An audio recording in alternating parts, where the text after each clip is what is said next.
noorte kurgiseemikute potistamisega 12-sesse ümarpotti. Selleks on meil siis, et potistamist läbi viia, on meil vaja siis eelnevalt külvatud ja kasvatatud siis noortaimi. Siin nad on kassetis olemas, praegult paras aeg nende potistamiseks. Idulehed on muutunud siis horisontaalseks ja esimene pärisleht on alustanud kasvu.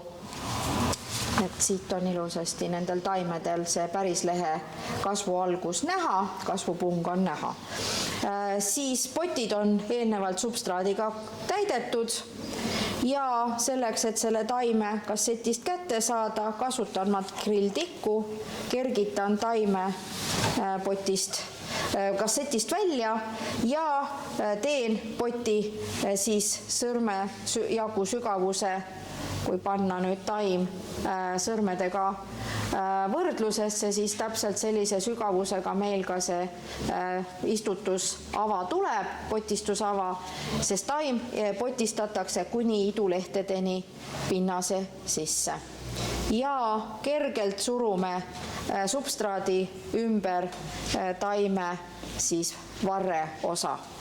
Ja see ainult piisab ühest liigutusest, kurk on suhteliselt abras, ei pea olema väga siis tugevasti vajutatud.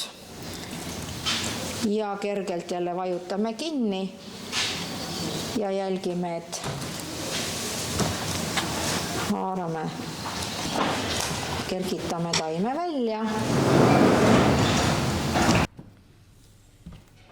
Teeme sõrmesügavuse ava, paigutame taime ava keskele ja vajutame korralikult kinni.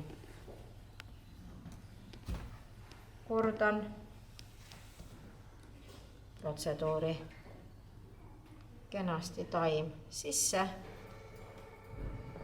kinni ja potistatud.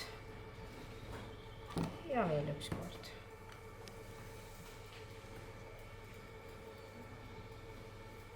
Jälgime, et juured oleks kindlasti potis õiget pidi. Peale potistamist tuleb taimed kindlasti ka kasta, sest vee olemasolu võimaldab taimedel kiiremini juurduda ja kasvukeskkonnaga kohaneda.